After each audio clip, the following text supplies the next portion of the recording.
নড়াইলে UP member মহিলা member Hindu নারীকে গণধর্ষণ।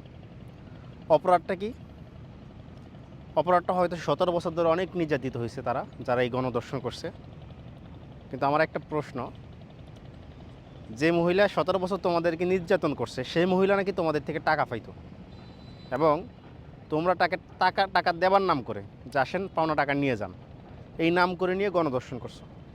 চিন্তা করতে পারো কী নির্যাতন করতো, যে তার থেকেও মানে সেও তোমাদের থেকে টাকা পাইতো। বিচারহীনতার দেশ এখন সর্বোচ্চ পর্যায়ে পৌঁছে গেছে। এই মুহূর্তে যদি দেশের আইন শৃঙ্খলা পরিস্থিতি ঠিক করা না যায়, আমার মনে হয় না দেশের সার্বভৌমত্ব থাকবে বলে মনে হয় না। যেখানে সচিবালয়ে আগুন, একটা দেশের গুরুত্বপূর্ণ জায়গা হচ্ছে সংসদ, গণভবন, বঙ্গভবন এবং সচিবালয়, এগুলোর উপর যখন আপনার আক্রমণ আসে তখন মনে হয় না যে ওই দেশের সার্বভৌমত্ব